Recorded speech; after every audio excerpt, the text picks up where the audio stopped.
Consultant आप जितना अच्छा सेलेक्ट करेंगे उतना आप लोगों के लिए बेटर होगा भाई। चांद बहुत प्यारा लग रहा है पीछे, है ना, वो दिखे। वो जब फीस जमा करवाते हैं अपनी ऑफर लेटर आने के बाद,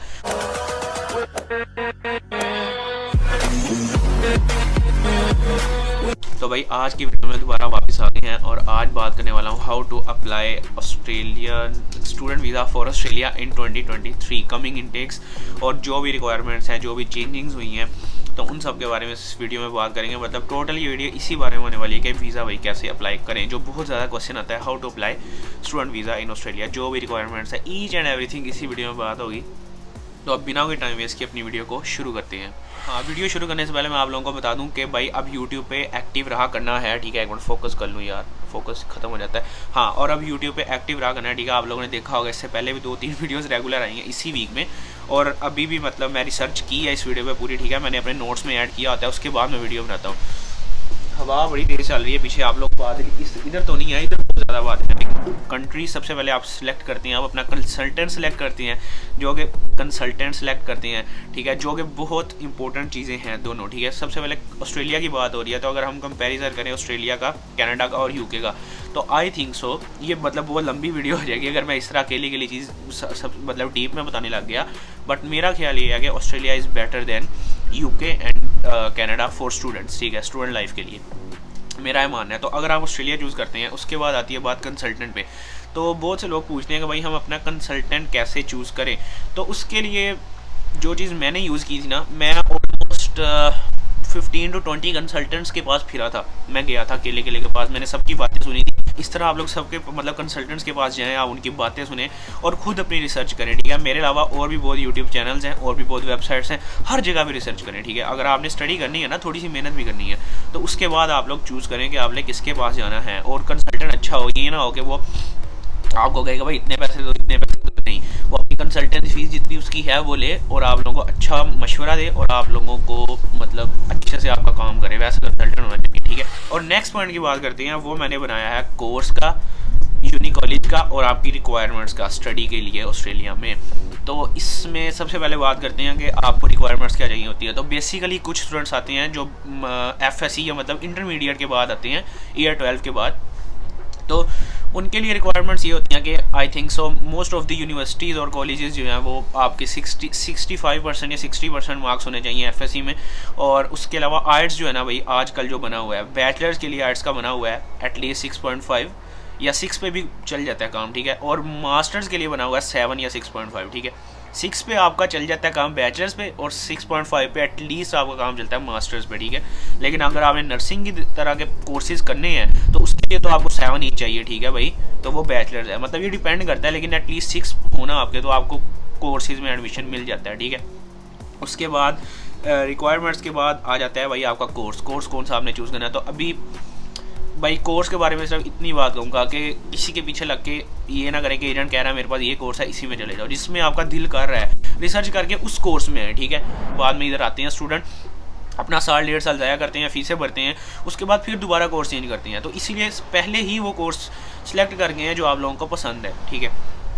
और फिर बात आती है यूनिवर्सिटी और कॉलेज की। अच्छा, तो भाई यूनिवर्सिटी और कॉलेज का ये बड़ा इंपॉर्टेंट मसला है, ठीक है।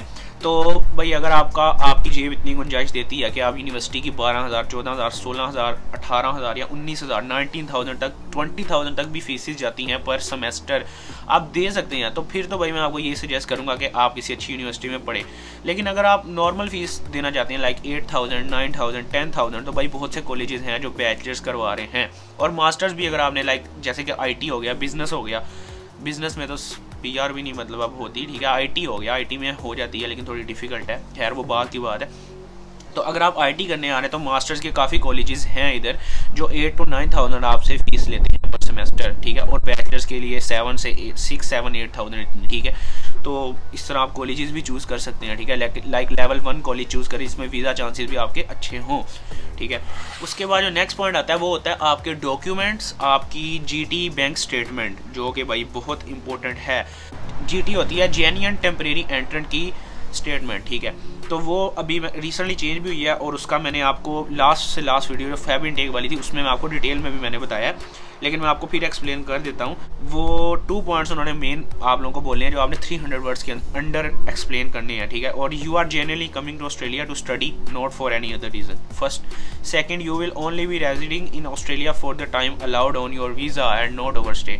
तो आप लोगों ने इन चीज़ों को अच्छे से एक्सप्लेन करना है, ठीक है, अपने इंस्टीट्यूशन को और आई थिंक एम्बेसी को भी, ठीक है, मतलब वीज़ा अप्लाई करते हुए। तो इसको जीटी बोलते हैं, ये अप्रूव होनी होती है, ठीक है, मतलब ये आपको अप्रूव करवानी होती है और हो जाती है, ठीक है, इतना कोई इशू नहीं होता। लेकिन मेन एसओपी जो होता है ना, स्टेटमेंट ऑफ पर्पज, समझ ले, वो वही चीज़ है ये, ठीक है। और जीटी के बाद आते हैं बैंक स्टेटमेंट्स, ठीक है। तो अब जो ऑस्ट्रेलियन गवर्नमेंट ने अपनी वेबसाइट पे लिखा हुआ है ना ये बैंक स्टेटमेंट और फंड्स को लेके, वहाँ पर उन्होंने लिखा हुआ है कि आप लोगों को सफिशिएंट फंड्स अपने प्रूव करने पड़ेंगे, जिसमें आप मतलब एटलीस्ट 1 ईयर का जो उन्होंने बोला है ऑस्ट्रेलियन गवर्नमेंट की वेबसाइट पे लिखा हुआ है, ठीक है। इसका लिंक भी आपको डिस्क्रिप्शन में दूंगा कि $62,000 आपके पास होने चाहिए 1 ईयर के लिए, आपको शो करने चाहिए, लाइक अगर आप यूनी लेवल पे स्टडी करने के लिए आ रहे हैं। बाकी अगर आपके किसी कॉलेज में आ रहे हैं ना, मतलब ये एक्सपेंसेस के हिसाब से डिपेंड करती है बेसिकली, आपका 1 ईयर का जितना एक्सपेंस होना होता है ऑस्ट्रेलिया में उस पर डिपेंड करता है। जैसे अगर आप किसी कॉलेज में आए हैं, आपकी अगर आई थिंक या 3-4 चीज़ों को मिला के ये बनता है, तो मैंने कॉलेज में बेसिकली अप्लाई किया था और मैंने फंड्स शो किए थे 6.1 मिलियन PKR के इन 2020, तब ऑस्ट्रेलियन डॉलर था 120 का, ठीक है, PKR में अगर कन्वर्ट करें तो मैंने तब फंड्स शो किए थे 6.1 मिलियन के, ठीक है। और उसके बाद भाई अगला फंड्स भी हो गए हैं, ठीक है, बैंक स्टेटमेंट भी हो गई है, और डॉक्यूमेंट्स भाई आपके सारे जेन्युइन होने चाहिए, ठीक है। कोई इस तरह की ना करिएगा फेक डिग्री बनवा लिया इस तरह कोई काम, भाई बाद में बहुत पछताना पड़ेगा आप लोगों का, ठीक है। तो मतलब वो डॉक्यूमेंट्स होते हैं, ठीक है। और उसके बाद जब ये सारी चीज़ें आप लोग कर लेते हैं तो उसके बाद आपका आता है ऑफर लेटर, ठीक है। आप लोग किसी भी कोर्स में किसी भी जगह पे अप्लाई करते हैं और तब आप लोग का आता है ऑफर लेटर। आप बहुत तेज चल रही है, मैं नीचे से निककर पहनी, मुझे ठंड लग रही है। अच्छा, तो ऑफर लेटर में क्या चीज़ें होती हैं? ऑफर लेटर में आपकी कोर्स डिटेल्स, आपकी इनरोलमेंट कंडीशंस और आपकी फ़ीस जो होती है वो उसके बारे में बताया होता है उन्होंने कि आपने कितनी पे करनी है, ठीक है। तो मेक श्योर एक चीज़ कि भाई जब भी आपको कंसल्टेंट आपका बताए ऑफर लेटर, सबसे पहले उसको अच्छी तरह पढ़ें, उस पर देखें आपका अगर अल्लाह ना करे वीज़ा रिजेक्ट हो जाए तो आपको कितने पैसे वापस आएंगे, ठीक है। तो इस तरह की मतलब हर कंडीशन उस पर लिखी होती है। ऑस्ट्रेलिया के एडमिशन से लेके ना, मतलब वो आपको एडमिशन दे रहे हैं, ईच एंड एवरीथिंग उस पर मेंशन होती है। आप अच्छे से पढ़ें, आपके समझ में आता है, फिर उसको साइन करें, ठीक है, ऑफर लेटर को। और उसके बाद जो पॉइंट आता है वो है हमारा fees and confirmation of enrolment, COE जिसको आप बोलते हैं।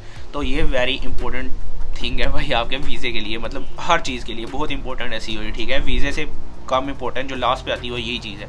तो COE का ये है कि आप लोगों को जब फीस जमा करवाते हैं अपनी ऑफर लेटर आने के बाद, उसके बाद यूनिवर्सिटी आप लोगों को COE कंफर्मेशन ऑफ एनरोलमेंट का एक सर्टिफिकेट दे देती है, ठीक है। उसके बाद हमारा मेन स्टेप आता है वीज़ा एप्लीकेशन। फिर हम करते हैं अपना COE लेके वीज़ा अप्लाई, ठीक है, विद ऑल दी डॉक्यूमेंट्स, ठीक है। फिर हमारी फाइल जाती है, असेस होता है केस, और उसके बाद इसका आउटकम आना होता है। मतलब ऑस्ट्रेलिया में एंटर होने के लिए कोई भी टेम्परेरी एंट्रेंट है जिसके पास परमानेंट रेजिडेंसी या सिटीजनशिप नहीं है, तो उसको जो भी हो उसको यहाँ पे लेनी पड़ती है प्राइवेट हेल्थ इंश्योरेंस, तो आपको वो करवानी पड़ती है। वो भी ऑलमोस्ट आपकी आ जाती है, अगर 2 इयर्स की हो तो 1200-1300 में आ जाती है, ठीक है। वीज़ा फाइल करने के बाद आता है मेडिकल और बायोमेट्रिक, ठीक है। मेडिकल आपने करवाना आता है, कोई इतना हैक्टिक थिंग नहीं होती वो, ठीक है, जस्ट एन ईजी प्रोसेस, ठीक है। कोई इस तरह का कोई चीज़ नहीं, मतलब आपकी नॉर्मल बॉडी चेक करते हैं, आपके लंग्स ठीक हैं, आपको कोई डिसेबिलिटी तो नहीं है, इस तरह की चीज़ें होती हैं। अब मुझे जैसे ग्लासेस लगे हुए हैं तो मैं अपने ग्लासेस साथ ले गया था, उन्होंने मेरा VN चेक किया ग्लासेस लगवा के, तो उन्होंने क्लियर कर दिया था, कोई इतना डिफ़िकल्ट नहीं होता। और फिर आपकी होती है बायोमेट्रिक, वो तो बस आपने फिंगरप्रिंट्स देने होते हैं।